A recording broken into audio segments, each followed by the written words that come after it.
మత్తయి సువార్త 2వ అధ్యాయం.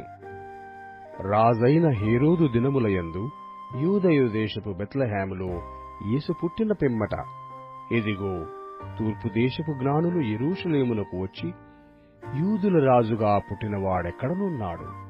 తూర్పు దిక్కున మేము ఆయన నక్షత్రము చూచి ఆయనను పూజింపవచ్చితిమని చెప్పిరి. హేరోదు రాజు ఈ సంగతి విన్నప్పుడు అతడును అతనితో కూడా యెరూషలేము వారందరూ కలవరపడిరి.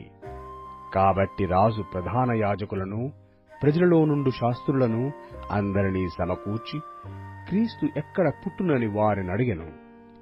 అందుకు వారు, యూదయ బెత్లెహేములోనే. ఏలయనగా, యూదయ దేశపు బెత్లెహేమా, నీవు యూదా ప్రధానులలో ఎంత మాత్రమును అల్పమైన దానవు కావు. ఇజ్రాయేలును నా ప్రజలను పరిపాలించు అధిపతి నీలో నుండి వచ్చును అని ప్రవక్త ద్వారా రాయబడియున్నదనిది. అంతటా హేరోదు ఆ జ్ఞానులను రహస్యముగా పిలిపించి ఆ నక్షత్రము కనబడిన కాలము వారి చేత పరిష్కారముగా తెలుసుకొని, మీరు వెళ్లి ఆ శిశువు విషయమై జాగ్రత్తగా విచారించి తెలుసుకొనగానే నేనునూ వచ్చి ఆయనను పూజించున్నట్లు నాకు వర్తమానము తెండని చెప్పి వారిని బెత్లెహేమునకు పంపెను. వారు రాజు మాట విని బయలుదేరిపోవుచుండగా, ఇదిగో, తూర్పు దేశమున వారు చూచిన నక్షత్రము ఆ శిశువు ఉండిన చోటికి మీదుగా వచ్చి నిలుచు వరకు వారికి ముందుగా నడిచెను. వారు ఆ నక్షత్రమును చూచి అత్యానందభరితులై ఇంటిలోనికి వచ్చి, తల్లి అయిన మరియను ఆ శిశువును చూచి సాగిలపడి ఆయనను పూజించి తమ పెట్టెలు విప్పి బంగారమును, సాంబ్రాణిని, బోళమును కానుకలుగా ఆయనకు సమర్పించిరి. తర్వాత హేరోదు నొద్దకు వెళ్లవద్దని స్వప్నమందు దేవుని చేత బోధింపబడిన వారై వారు మరి ఒక మార్గమున తమ దేశమునకు తిరిగి వెళ్ళిరి.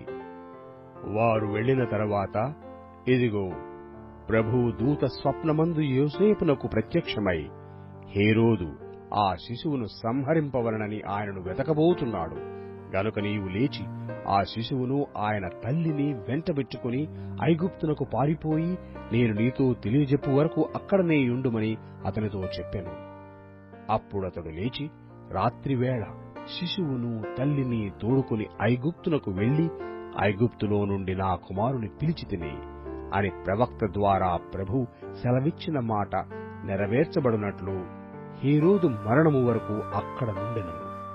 ఆ జ్ఞానులు తన్ను అపహసించిరని హేరోదు గ్రహించి బహు ఆగ్రహము తెచ్చుకుని తాను జ్ఞానుల వలన వివరముగా తెలుసుకున్న కాలమును బట్టి బెత్లెహేములోను దాని సకల ప్రాంతములలోనూ 2 సంవత్సరములు మొదలుకొని తక్కువ వయసు గల మగ పిల్లలనందరినీ వధించెను.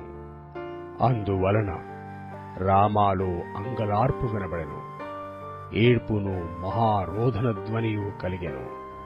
రాహేలు తన పిల్లల విషయమై ఏడ్చుచూ వారు లేనందున ఓదార్పు పొందనొల్లకయుండెనని ప్రవక్త అయిన యిర్మీయా ద్వారా చెప్పబడిన వాక్యము నెరవేరెను. హేరోదు చనిపోయిన తరువాత, ఇదిగో, ప్రభువు దూత ఐగుప్తులో యోసేపునకు స్వప్నమందు ప్రత్యక్షమై, నీవు లేచి శిశువును తల్లిని తోడుకొని ఇజ్రాయేలు దేశమునకు వెళ్ళుము, శిశువు ప్రాణము తీయదూచుచుండిన వారు చనిపోయిరని చెప్పెను. అప్పుడతడు లేచి శిశువుని తల్లిని తోడుకుని ఇజ్రాయేలు దేశమునకు వచ్చెను. అయితే అర్కెలాయ తన తండ్రి అయిన హెరోదునకు ప్రతిగా యూదయ దేశము ఏలుచున్నాడని విని అక్కడికి వెళ్లవెరచి స్వప్నమందు దేవుని చేత బోధింపబడిన వాడై గలిలయ ప్రాంతములకు వెళ్లి నజరేతను ఊరికి వచ్చి అక్కడ కాపురముండెను. ఆయన నజరేయుడనబడునని ప్రవక్తలు చెప్పిన మాట నెరవేరునట్లు ఇలాగు జరిగెను.